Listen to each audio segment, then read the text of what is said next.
Election সমাগত আহি গ'ল, নিৰ্বাচন আহি গ'ল, বহুত নিৰ্বাচন আহে আৰু যায়, কিন্তু মই ভাবো এইবাৰৰ নিৰ্বাচনটো অলপ বেলেগ ধৰণৰ হ'ব। কাৰণ ইমান দিন আমি বিভিন্ন ৰাজনৈতিক দলক চাই আহিছো, আমাৰ কেন্দ্ৰীয় চৰকাৰত হওক, অসম চৰকাৰত হওক, আৰু বিশেষকৈ আমি য'ত বসবাস কৰো এইখন অঞ্চল, যিটো আমি যাক আমি আগত BTAD বুলি BSC বুলি জনাজাত আছিল, তাৰপিছত BTAD হৈ গ'ল, এতিয়া আমি BTR হিচাপত আমি জনাজাত বা গম পাই আছো।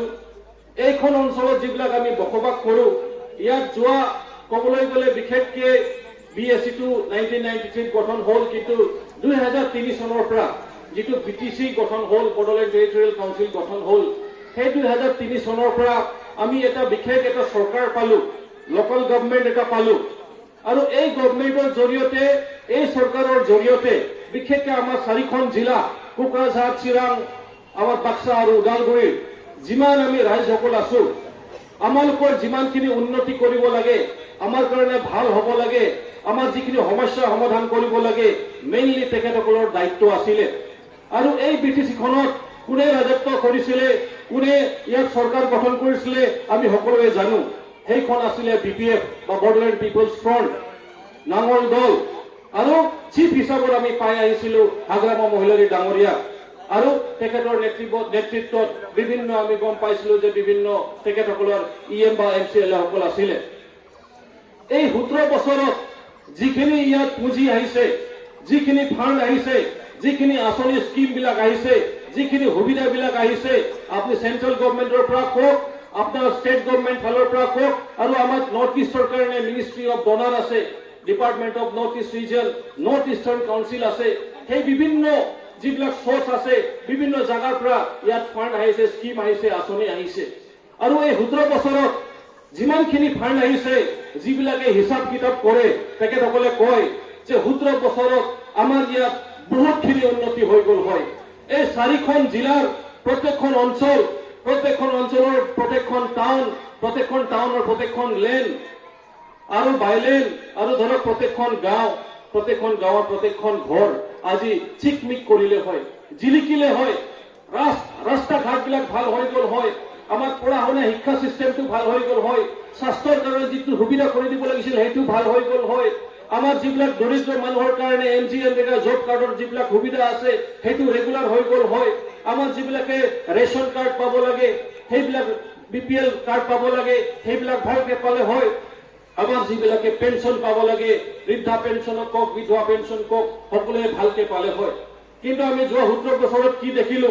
আমি যোৱা 17 বছৰত এইটোৱে দেখিলো যে ৰাইজৰ কাৰণে যিটো দিল্লীয়ে চৰকাৰে পইচা পঠায়, টকা পঠায়, স্কিম আঁচনি পঠায়, অসম চৰকাৰৰ পৰা যিটো ইয়াত আমাৰ BTCত যিখিনি সুবিধাখিনি পঠায়, আমাৰ গাঁৱত আহি পাওঁতে, আমাৰ ঘৰত আহি পাওঁতে সেইটো 100 টকাটো 1 টকা হৈ যায়।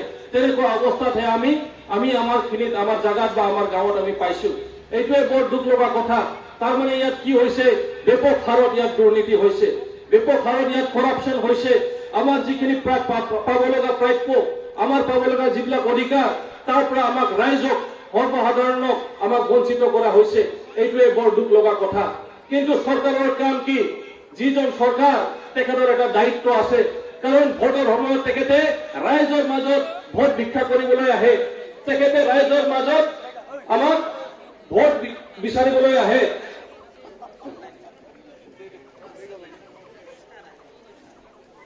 আৰু সেই যিটো ভোট ভিক্ষা কৰে, যিটো ভোট বিচাৰিবলৈ আহে, যিটো আমাৰ সমৰ্থন বিচাৰিবলৈ আহে, তেতিয়া বহুতখিনি প্ৰতিশ্ৰুতি তেখেতসকলে দিয়ে। আমি গম পাইছো যে যোৱা 17 বছৰত কমচে কম 3খনকে আমি বিভিন্ন ধৰণৰ ইলেকশ্যনৰ আমি পাইছো। আমি BTC ইলেকশ্যন পাইছো, এছেম্বলি বিধানসভা ইলেকশ্যন পাইছো, আমি MP ইলেকশ্যন পাইছো। আৰু প্ৰত্যেকখন ইলেকশ্যনৰ আগত আমি প্ৰতিশ্ৰুতিৰ ঢৌ দেখা পাইছো, বিভিন্ন ধৰণৰ প্ৰতিশ্ৰুতি পাইছো। কিন্তু কথাটো হ'ল, প্ৰতিশ্ৰুতি যিটো দি গৈছিল সেইটো পুৰা কৰিছে নে নাই?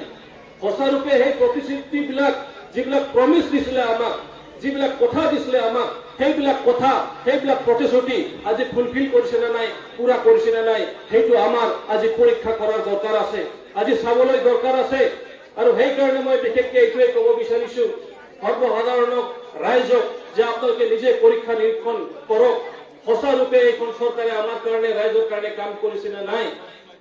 আমাৰ ইয়াত শান্তি সম্প্ৰতি এটা পৰিৱেশ আনিব লাগিছিল, সেইটো কমপ্লিটলি আকৌ চৰকাৰ ফেইলাৰ আছিলে।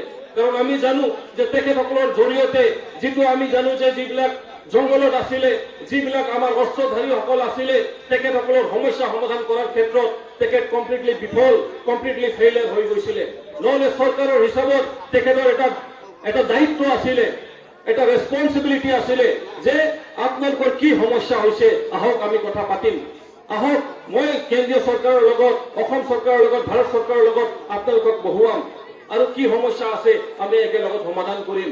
কিন্তু যোৱা বেলিত যি চৰকাৰ আছিলে, বিপিএফ দল আছিলে, চাগে এইখন তেখেতসকলৰ কোনো চিন্তাই নাছিল, তেখেতসকলৰ ইচ্ছাই নাছিল।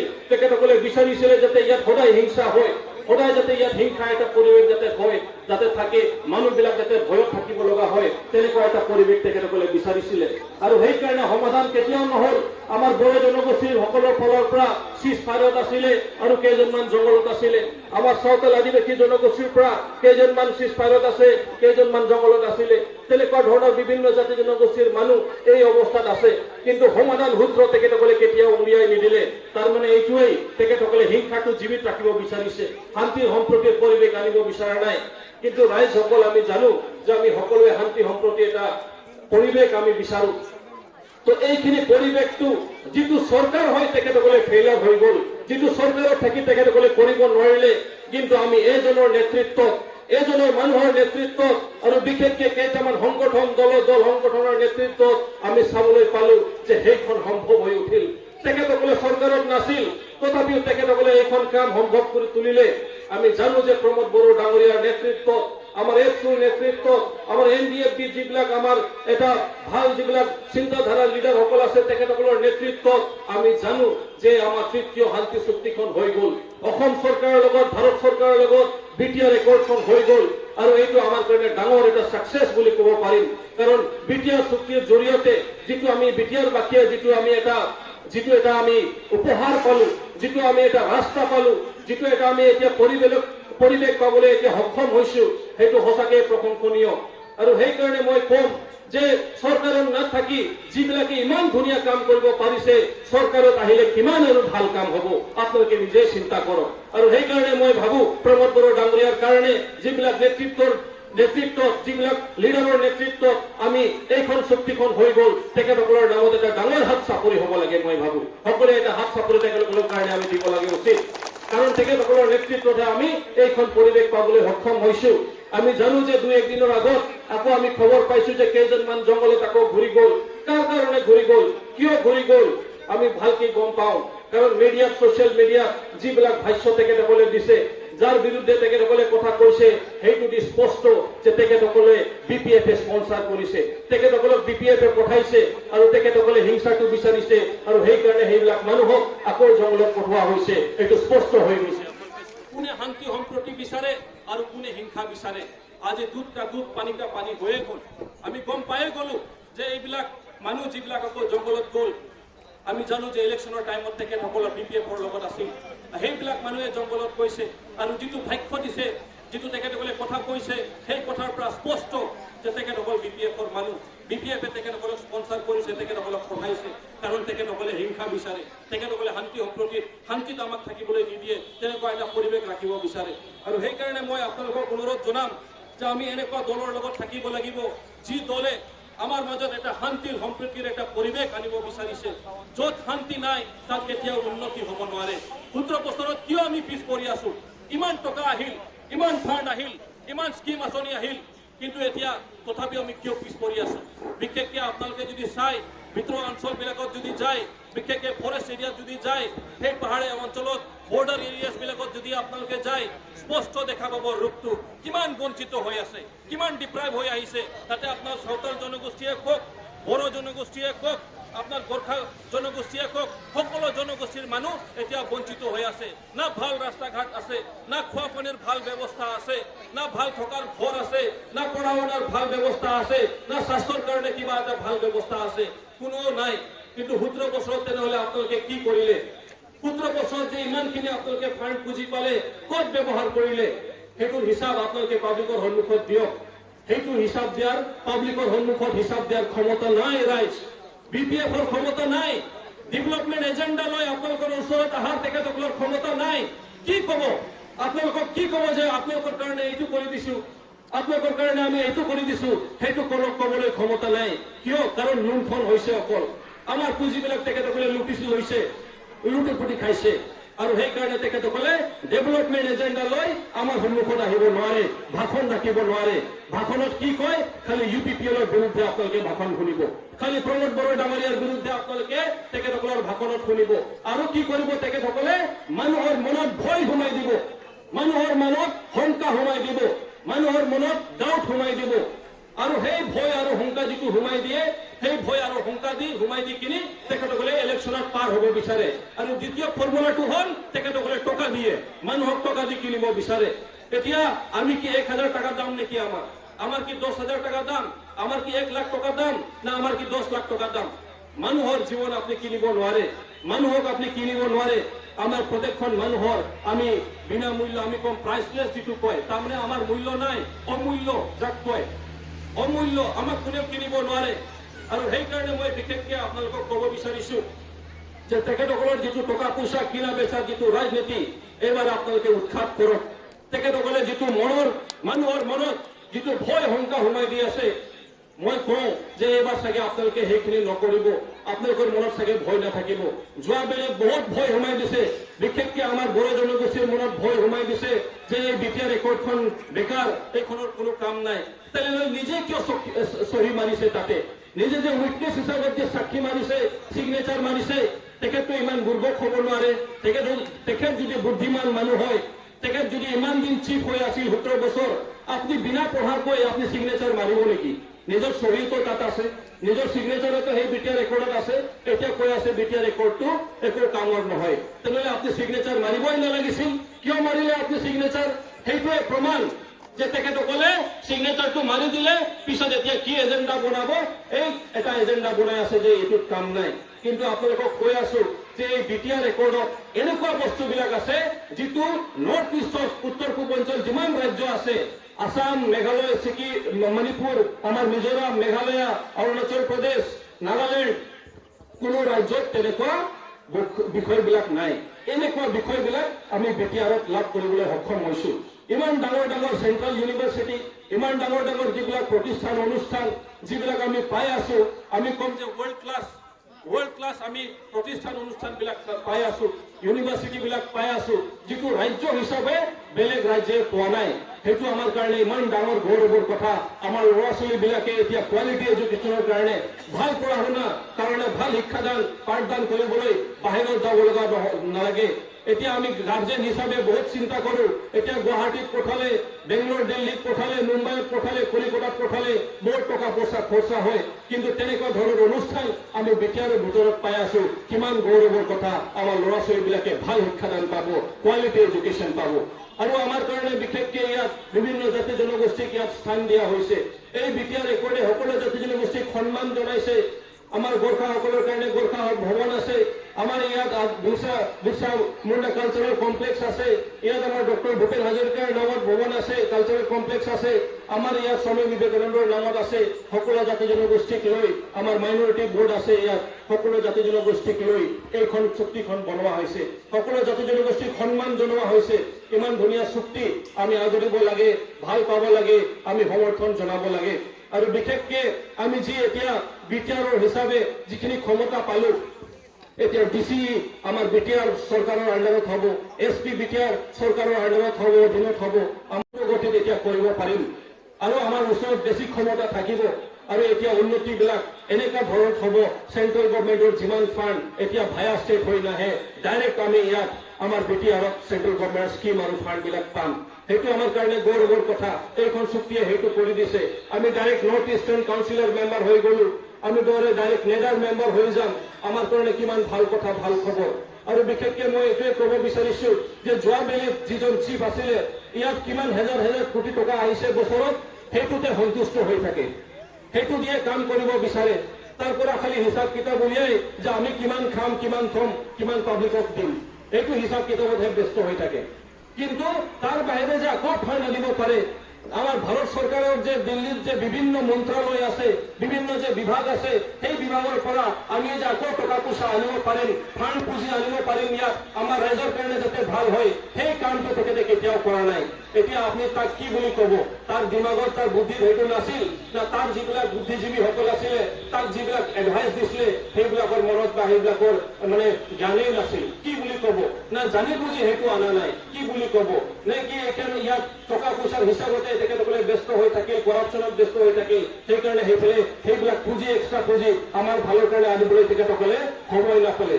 আপোনালোকে কি বুলি বুজে এতিয়া আপোনালোকে নিজে বুজক। কিন্তু মই এটা কথা ক'ব বিচাৰিছো, আমাৰ বৰ্তমান যিজন চিফ আছে, আমি জানো যে বিটিআৰ একৰ্ডত 1500 কোটি টকা আমি পাইছো। আমি জানো যে কেন্দ্ৰীয় চৰকাৰৰ ফাণ্ড, ষ্টেট গভৰ্ণমেণ্টৰ ফাণ্ড আমি ডাইৰেক্ট ইয়াত পাম। আমি সেইখিনি কথা আমি স্পষ্টভাৱে জানো। কিন্তু আমাৰ বৰ্তমান চিফ যাক পাইছো, তেখেতৰ যিটো দক্ষতা, তেখেতৰ যিটো কোৱালিটি লিডাৰ হিচাপে, মই ভাবো যে মই গোটেই ভাৰতবৰ্ষত গৈছো, বিটিচিতো বিভিন্ন আমি পলিটিকেল লিডাৰ্ছৰ লগত লগ কৰিছো, ষ্টেট গভৰ্ণমেণ্টৰ বিভিন্ন ৰাজনীতিক দলৰ লিডাৰ্ছবিলাকক লগ কৰিছো, ভাৰত লেভেলত ভাৰত চৰকাৰৰ বিভিন্ন যিবিলাক জাতীয় নেশ্যনেল পলিটিকেল পাৰ্টি আছে সেইবিলাকৰ নেতৃবৰ্গসকলক লগ কৰিছো দিল্লীতো। কিন্তু প্ৰমোদ বড়োক লগ কৰি যিটো আমোদ পাইছো, যিটো সন্তুষ্ট পাইছো, সেইটো কোনো লিডাৰক পোৱা নাই। এইটো স্পষ্ট আপোনালোকক কৈ দিছো। এনেকুৱা তেখেত এজন লিডাৰশ্বিপ যদি হ'ব লাগে, এনেকুৱা হ'ব লাগে। কাৰণ তেখেতে এই 2 মাহত যিটো কাম কৰিছে সেইটো সঁচাকৈ প্ৰশংসনীয়, কোনেও কৰিব নোৱাৰে। এই 2 মাহৰ ভিতৰত আমাৰ দিল্লী গভৰ্ণমেণ্টৰ তাত এটা প্ৰপ'জেল পঠোৱা হৈছে। কিহৰ প্ৰপ'জেল? এগ্ৰিকালচাৰ ছেক্টৰত আমাৰ কৃষি বিভাগৰ পৰা, কৃষি মন্ত্ৰালয়ৰ পৰা কমচে কম 1100 কোটি টকা আমাৰ বিটিচিত লৈ আনিব তেখেতে। সেইটো এটা প্ৰপ'জেল পঠাইছে। কিমান আমাৰ ডাঙৰ এটা ফাণ্ড পাই আছো। আমাৰ ছচিয়েল ৱেলফেয়াৰ যিটো সমাজ কল্যাণ বিভাগৰ পৰা 650 কোটি টকাৰ প্ৰপ'জেল দিয়া হৈছে। 650 কোটি টকা এক্সট্ৰা সোমাব আমাৰ বিটিচিত। কিমান গৌৰৱৰ কথা।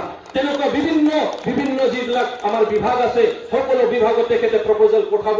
সেইটো অলৰেডি তেখেতে নিশ্চিত কৰি থৈছে। বিভিন্ন ডিপাৰ্টমেণ্টৰ মন্ত্ৰালয়ৰ পৰা এক্সট্ৰা ফাণ্ড ইয়াত পেকেজ ইয়াত আনিব। কিমান আমাৰ উন্নতি হ'ব। এই এনেকুৱা ধৰণৰ লিডাৰ লাগে আমাক, যিজনে সঁচাকে নিজৰ জাগাৰ উন্নতিৰ কাৰণে কথা চিন্তা কৰে। যোৱাবেলিত আমাৰ যিবিলাক মই ক'লো যে আমাৰ বড়ো ৰাইজৰ মাজত সেইটো ভয় সোমাই দিছিল, বিটিআৰ চুক্তিটোতো বেকাৰ, কোনো কাম নাই। কিন্তু কিমান ডাঙৰ কাম হৈ আছে আমি গম পাই আছো। এতিয়া সঁচাকে বহুত ডাঙৰ কাম হৈ আছে। তাৰপিছত মাজত ৰাইজক ভয় খোৱালে, প্ৰমোদ বড়ো চিফ হৈ গ'লে আমাৰ ইয়াত হেডকোৱাৰ্টাৰ, কোকৰাঝাৰ হেডকোৱাৰ্টাৰটো ক'ত বাক্সা ওদালগুৰি লৈ যাব। সাধাৰণ মানুহ ভয় খাই গ'ল, কি হ'ব ইমান দূৰ আমাৰ হেডকোৱাৰ্টাৰ গুচি গ'লে। কিন্তু এতিয়া প্ৰমাণ হৈ গ'ল যে এইবিলাক গোটেইখিনি মিছা কথা। বিপিএ কমপ্লিটলি ঠগবাজ দল, মিছলীয়া দল। আমাৰ হেডকোৱাৰ্টাৰটো এতিয়াও কোকৰাঝাৰত আছে, কোকৰাঝাৰতে থাকিব, ইয়াৰ পৰা ক'তো নাযায়, আমি ওচৰতে পাম। আৰু তাৰপিছত নন ট্ৰাইবেল, ইহঁতৰ মনত কি ভয় সোমাই দিছে যে আপোনালোকে UPPLক জিকাই ল'লে আপোনালোকৰ অস্তিত্ব ইয়াত নাথাকিব, আপোনালোকক খেদিব ইয়াৰ পৰা বুলি কৈছে। এনেকুৱা ভয় দেখাই দিছে। আপোনালোকে মানে UPPLক যদি ভোটদান কৰে, UPPL যদি পাৱাৰত আহে, চৰকাৰ যদি আহে, আপোনালোকক ইয়াৰ পৰা খেদি দিব, কোনো অধিকাৰ নাথাকিব, তেনেকুৱা ভয় দেখাই দিছে। আৰু এই ঠগবাজ যিটো মেছেজ দিয়াৰ পিছত সঁচাকৈ নন ট্ৰাইবেল মানুহবিলাক বহুত ভয় খাইছে। আমাৰ আদিবাসী চাওতাল মানুহবিলাক ভয় খাইছে, ৰাজবংশীবিলাক ভয় খাইছে, গোৰ্খাবিলাকে ভয় কৰিছে, মাইনৰিটিবিলাকে ভয় কৰিছে। ভয় কৰি কি হ'ল আমি দেখা পালো, চিৰাঙত খালি এটা সিট জিকিলে UPPL। আমি দেখা পালো কোকৰাঝাৰত 12টা সমষ্টিৰ ভিতৰত খালি এটা জিকিছে। ইমান ভয় খুৱাই দিলে আমাৰ ৰাইজক, ইমান ঠগবাজ কৰি।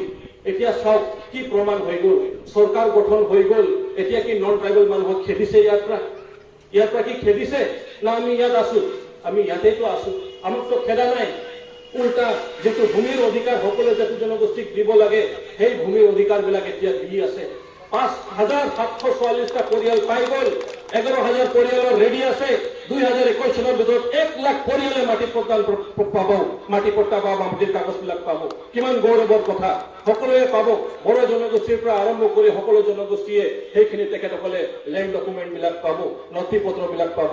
তো এই এনেকুৱা ধৰণৰ যিবিলাক কাম 17 বছৰে যিটো BPF কৰা নাই, সেই কামখিনি এতিয়া দেখুৱাই দিছে যে সঁচাকৈ প্ৰমোদ বড়ো ডাঙৰীয়াৰ নেতৃত্বত এই চৰকাৰে সক্ষম কৰিব পাৰে। আৰু বিশেষকৈ মই সৰ্বশেষত এইটোৱে ক'ব বিচাৰিছো, ইয়াত বিভিন্ন জাতি জনগোষ্ঠীৰ মানুহ আমি ইয়াত বসবাস কৰো। আমাৰ কাৰণে কেতিয়াও কিন্তু আগৰ চৰকাৰে আমাক কোৱা নাই লোক এইটো আপনাৰ জাতি জনগোষ্ঠী উন্নতিৰ কাৰণে এইখিনি ফান্ড এইখিনি প্যাকেজ আপনালোকক দিলো আপনালোকৰ ভাষা সংস্কৃতি আপনালোকৰ যি কলা কৃষ্টি আছে আপোনালোকে আগবঢ়াই লৈ যাওক উন্নতি কৰক সেইটো কেতিয়াও আমি কোৱা নাই কিন্তু আমাৰ ইউপিপিএল দলে স্পষ্ট এটা কথা কৈছে যে প্ৰত্যেকটো জাতি জনগোষ্ঠীয়ে নিজৰ নিজৰ ভাগ যিটো বাটোৱাৰা সেইটো পাব লাগিব নিজৰ যিটো প্ৰাপ্য অধিকাৰ সেইবিলাক পাব লাগিব আৰু সেই কাৰণে তেখেতসকলে কি কৈছে প্ৰত্যেকখন জাতি জনগোষ্ঠীৰ নামত এটা এটাকে উন্নয়ন বোৰ্ড হ'ব ডেভেলপমেন্ট বোৰ্ড হ'ব য'ত নিজৰ জনগোষ্ঠীৰ স্ব জনগোষ্ঠীৰ মানুহে চেয়াৰমেন হ'ব নিজৰ স্ব জনগোষ্ঠীৰ মানুহে গোটেই 4টা জিলাত মেম্বাৰ্ছ হ'ব এটা কিমান কোটি টকাৰ এটা বছৰকীয়া এটা ফান্ড এটা পেকেজ পাব যাতে নিজৰ ভাষা সংস্কৃতি কলা কৃষ্টিক তেখেতসকলে যাতে প্ৰমোট কৰিব পাৰে উন্নতি কৰিব পাৰে সেইটো আমাৰ কাৰণে বিভিন্ন জাতি জনগোষ্ঠীৰ কাৰণে সঁচাকে এটা সন্মান এইখন দলৰ পৰা এইখন চৰকাৰৰ পৰা যেটো আমি সঁচাকে প্ৰশংসা কৰিব লাগে সেই প্ৰচেছটো অলমোষ্ট কমপ্লিট হৈ গ'ল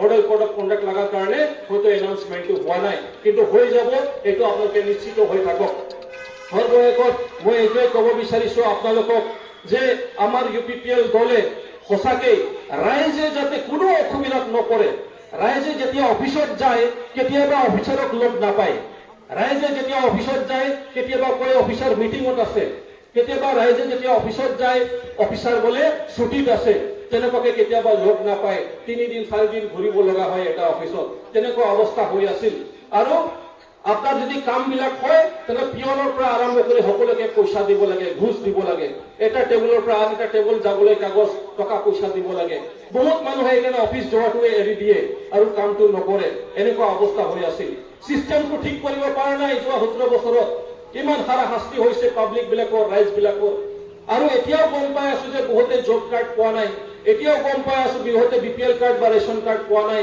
এতিয়াও গম পাই আছো বহুতে পেনশন বিলাক পোৱা নাই কিমান দুখৰ কথা 17 বছৰ দিন যথেষ্ট নাছিল 17 বছৰতো আমি জানো যে এজন সৰু সন্তান জন্ম হোৱাৰ পিছত 17 বছৰত ডাঙৰ দীঘল হৈ যায় হয়নে নাই 17 বছৰত ডাঙৰ দীঘল হৈ যায় আৰু 1 বছৰ 18 বছৰ হলে বিয়া পাতিব পাৰিব বিয়া বাৰু কৰাৰো বয়স হৈ যাব আৰু 1 বছৰ 18 বছৰ হলে ভোট দিয়াৰো বয়স হৈ গল 18 বছৰৰ পৰা ভোট দিয়ে ইমান দীঘলীয়া সময় তেখেতসকলে ওয়েস্টেজ কোনো তেনেকা ধৰণৰ কাম নকৰিলে যেটো দি এটা সিস্টেমত আহিব আমাৰ এইখন অঞ্চলটো এটা ভাল উন্নতিৰ পথে যাব সেই তেনেকা সিস্টেম আনা নাই কিন্তু এইখন চৰকাৰে স্পষ্ট কৰি দিছে আমি পাব্লিকক হাৰাশাস্তি হ'বলৈ নিদিও আমাক জাস্ট অলপ সময় দিয়ক কেইমাহমান সময় দিয়ক এই কেইমাহমানৰ ভিতৰত আমি এনেকুৱা সিস্টেম কৰিম যাতে পাব্লিকে যাতে অফিচত আহিব নালাগে বৰঞ্চ উল্টা তেখেতসকলে নিজৰ ঘৰৰ পৰাই নিজৰ গাঁৱৰ পৰাই যাতে তেখেতসকলে অফিচৰ কামবিলাক কৰিব পাৰে নিজৰ এৰিয়াৰ পৰা যাতে অফিচৰ কামবিলাক কৰিব পাৰে আৰু এনেকুৱা যাতে হয় যে তেখেতসকলক যাতে অফিচত আহিব নালাগে যাতে অফিচৰ মানুহবিলাক যাতে তেখেতসকলৰ ওচৰত যায় এনেকুৱা সিস্টেম কৰিবলৈ বিচাৰি আছে যাতে ৰাইজৰ সুবিধা হয় আৰু এনেকুৱা চৰকাৰ আমি ক'ত পাম সেই কাৰণে আপোনালোকক অনুৰোধ জনাম যে আপোনালোকে যাতে সুবিধাটো পায় আপ ডাউনৰ খৰচা যাতে বাচি যায় সময় যাতে নষ্ট নহয় তাতে যাতে আপোনালোকৰ হাৰাশাস্তি নহয় পইচা যাতে ঘুষ যাতে দিব লগা নহয় সেই তেনেকুৱা সিস্টেম কৰিবলৈ গৈ আছে এইখন চৰকাৰে আৰু আমি আশা কৰো যে আপোনালোকে যদি সহায় কৰে এইখন চৰকাৰৰ হাত যদি মজবুত কৰে প্ৰমোদ বড়ো ডাঙৰীয়াৰ যদি হাতটো মজবুত কৰে ইউপিপিএল দলৰ হাতটো যদি মজবুত কৰে নিশ্চিতভাৱে আপোনালোকে দেখা পাব কেইমাহৰ পিছত যে আপোনালোকে কিমান হাৰাশাস্তিৰ পৰা বাচি যাব কিমান ধুনীয়া সিস্টেমত আপোনালোকে সকলো ধৰণৰ কাম কৰিব পাৰিব নিজৰ ঘৰত বহি নিজৰ গাঁৱত বহি আৰু সেইটোৰে আমি বিচাৰি আছো যাতে আমি কিমান ৰাইজক সেৱা কৰিব পাৰিম পাব্লিকক কিমান আমি সুবিধা দিব পাৰিম সেইটোৱে মূল উদ্দেশ্য সেইটোৱে মেইন লক্ষ্য মই সৰ্বশেষত আমাৰ ইউপিপিএল দলৰ হৈ আমাৰ অসম বিধানসভাৰ কাৰণে যিজন মনোনীত প্ৰাৰ্থী আমাৰ জয়ন্ত বসুমতাৰী ডাঙৰীয়া তেখেত ইয়াত উপস্থিত হৈছে তেখেতক মই যেতিয়া ব্যক্তিগতভাৱে লগ পাইছো বহুত সিম্পল বহুত ভাল চিন্তাধাৰা বহুত নিকা অন্তৰৰ মানুহ যেন মোক অনুভৱ হৈছিল আৰু হেতু মই প্ৰমাণো কৰিছো মোৰ জীৱনত আৰু সেই কাৰণে এই শৰ্ট যেটো টাইমত যেটো তেখেতসকলৰ লগত মোৰ পৰিচয় হ'ল মই জানিলো যে এখন দক্ষতা থকা এজন লিডাৰ এজন নেতৃবৰ্গ আৰু সেই তেখেতে যেটো ৰাইজক কথা দিব সেই কথাৰ পৰা তেখেতে ফালৰি কাটিব নোৱাৰিব তেনেকুৱা ধৰণৰ এজন মানুহ আৰু সেই কাৰণে মই আশা কৰো তেখেতে যেটো প্ৰমিস দিব আপোনালোকক যিখিনি আশ্বাস দিব সেই প্ৰমিসটো সেই আশ্বাসটো কেতিয়াও তেখেতে নাভাঙে সেইটো মোৰ দৃঢ় বিশ্বাস আছে আৰু সেই কাৰণে মই আপোনালোকক অনুৰোধ জনাম যে আমাৰ জয়ন্ত বসুমতাৰী ডাঙৰীয়াক বিপুল ভোটত আপোনালোকে তেখেতক যাতে জয়যুক্ত কৰিব পাৰে ট্ৰেক্টৰ চিনত ভোট দি যাতে তেখেতসকলক উইনাৰ কেণ্ডিডেট এটা বনাব পাৰে আৰু গুৱাহাটীত যাতে তেখেতক পঠাব পাৰো দিছপুৰত যাতে পঠাব পাৰো যাতে আমাৰ যিটো ইয়াত উন্নতিৰ কামটো ডাবল স্পীডত হৈ যায় উন্নতিটো প্ৰগতিটো আমাৰ পুৰা স্পীডত যাতে কামবিলাক হয় সেইকাৰণে তেখেতৰ হাতটো আমি মজবুত কৰিব লাগিব তেখেতক আমি জিকাব লাগিব আৰু সেইটোৱে মই বিনম্ৰ আপোনালোকৰ ওচৰত বিনম্ৰ অনুৰোধ কৰি প্ৰাৰ্থনা জনাই মোৰ যিখিনি বক্তব্য আছিলে সকলোকে ধন্যবাদ জ্ঞাপন কৰি ইয়াতে সামৰণি মাৰিলো সকলোকে ধন্যবাদ।